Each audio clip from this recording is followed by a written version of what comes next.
बढ़ते प्रदूषण को लेकर दिल्ली के पर्यावरण मंत्री गोपाल राय का क्या कहना है, वो भी हम आपको सुनाते हैं। बार चिट्ठी लिख चुका हूं, निवेदन कर चुका हूं कि पिछले साल आईआईटी कानपुर ने आर्टिफिशियल रेन के लिए जो है प्रेजेंटेशन दिया था, उसमें केंद्र सरकार के कई विभागों की परमिशन की जरूरत थी। हमने 1.5 महीने पहले ही केंद्रीय पर्यावरण मंत्री जी को चिट्ठी लिखी कि एक बैठक बुला करके और उसका रास्ता क्लियर किया जाए, जिससे कि दिल्ली में इसका इम्प्लीमेंटेशन किया जा सके। आज मैं दोबारा आज तीसरी बार मैं पत्र फिर लिख रहा हूं, क्योंकि अब जो कुल मिलाकर के 1 हफ्ते का समय है और अगर हम इमरजेंसी बैठक करके और उसकी तैयारी नहीं करते हैं तो फिर हम इस बार भी फिर उसका एक्सपेरिमेंट करने से हम वंचित रह जाएंगे। तो गोपाल राय हैं पर्यावरण मंत्री, और वो कह रहे हैं कि लगातार वो इस बारे में चिट्ठी केंद्र सरकार को लिख रहे हैं, लेकिन उधर से कोई जवाब नहीं आ रहा है और उसकी वजह से वो जो आईआईटी कानपुर के साथ समझौता हुआ था आर्टिफिशियल रेन का, वो पूरा नहीं हो पा रहा है। लेकिन अब सवाल ये भी है कि अलग अलग कारक होते हैं गर्मी में प्रदूषण के को लेकर या और सर्दी में प्रदूषण को लेकर, और इसके क्या कारक हैं, क्या कारण है, इसके बारे में भी आईआईटी कानपुर के साथ मिलकर डीडीयू मार्ग पर एक विशेष प्रयोगशाला का निर्माण किया गया था, लेकिन वो भी 1 साल से बंद है। हमारे साथ हमारे संवाददाता प्रशांत त्यागी इस वक्त जुड़े हुए हैं। अभी क्या स्थिति है, आज की क्या स्थिति रही दिल्ली के अलग अलग इलाकों की, और दूसरी चीज ये कि बार बार दिल्ली की सरकार केंद्र सरकार पर थोपती है या दूसरे एजेंसीज पर थोप देती है। अगर हम एलजी की बात करें तो एलजी भी ट्वीट करते हैं और वो कहते हैं कि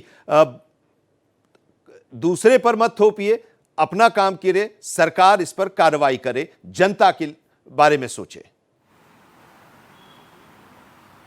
जी बिल्कुल, देखिए आनंद, अगर आज की बात करें तो जो एक्यूआई लेवल है वो करीबन 400 के आसपास आनंद विहार में पहुंचा है, वहीं मुंडका के अंदर 370 है, यानी कि जो ग्रैब 2 है सरकार की तरफ से वो लागू कर दिया गया है पिछले कुछ दिनों से ही। और ग्रैब के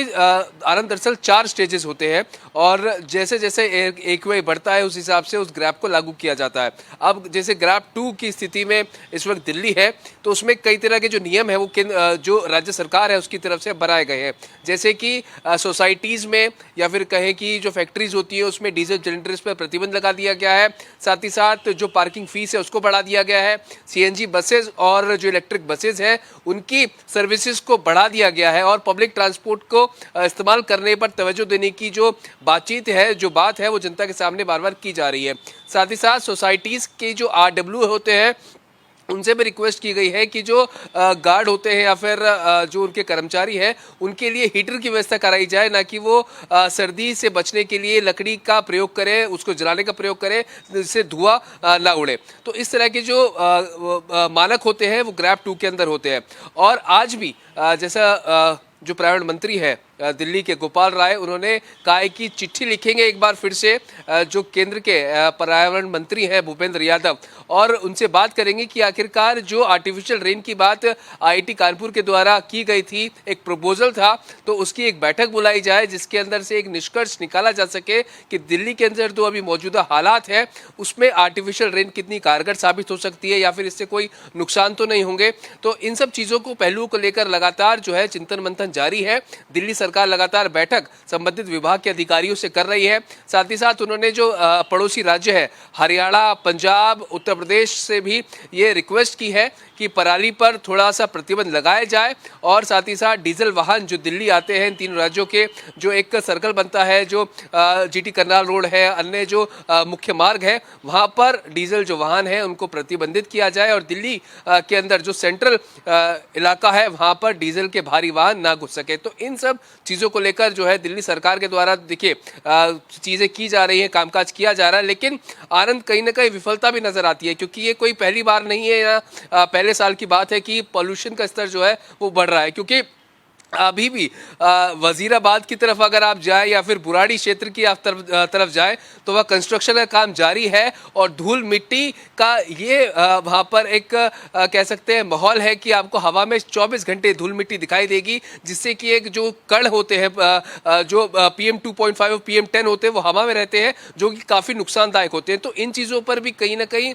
जो लगाम है वो दिल्ली सरकार के द्वारा नहीं लगाई गई है। हालांकि बार बार इस बात को कहा जा रहा है कि जितने भी कंस्ट्रक्शन साइट्स हैं, निर्माणाधीन जो इलाके हैं या फिर जगह है, वहाँ पर पानी का छिड़काव कराया जा रहा है, वैक्यूम स्वीपिंग की जा रही है, लेकिन उसके बावजूद भी जो स्थिति है वो बद से बदतर दिखाई देती है। और अभी तो अक्टूबर है, अब धीरे धीरे जब नवंबर और जब दिसंबर का महीना होगा, जब फॉग पड़ना शुरू होगा, तो आप सोचिए कि जब PM 2.5 और PM 10 की जो मात्रा होगी वो बढ़ेगी और हवा में कितनी स्थिरता आएगी, क्योंकि वो जम जाते हैं, वो जो उसके तत्व होते हैं और वो ही ज़्यादा जो हार्मफुल है वो बॉडी के लिए होते हैं। तो ऐसे में इसी संदर्भ में अब गोपाल राय ने भूपेंद्र यादव को चिट्ठी लिखी है और उनसे बात करने की कोशिश कर रहे हैं कि जो IIT कानपुर का प्रपोजल था आर्टिफिशियल रेन को, उसको लेकर बैठक की जाए और जल्द से जल्द उसको दिल्ली में लागू करने की कोशिश की जाए। ठीक है, अब ये तो बात गोपाल राय कह रहे हैं, लेकिन अब गोपाल राय जो दिल्ली सरकार की तरफ से कदम उठाए गए थे, जो उपकरण लगाए गए थे, चाहे वो स्मॉग टावर हो या स्मॉग गन हो या फिर कारणों की जांच करने के जो उपकरण लगाए गए थे, उनका क्या हाल है, उसके बारे में दिल्ली सरकार अभी कुछ नहीं बता पाने की स्थिति में है और शायद इसी वजह से जो प्रदूषण का लेवल है वो और बढ़ता जा रहा है। बहुत बहुत शुक्रिया, हम आगे भी आपसे इस बारे में जानकारी लेते रहेंगे और इस पर आज तो सुप्रीम कोर्ट में सुनवाई भी होनी है और वहां से आज निर्देश भी आना है, उसका भी इंतजार है।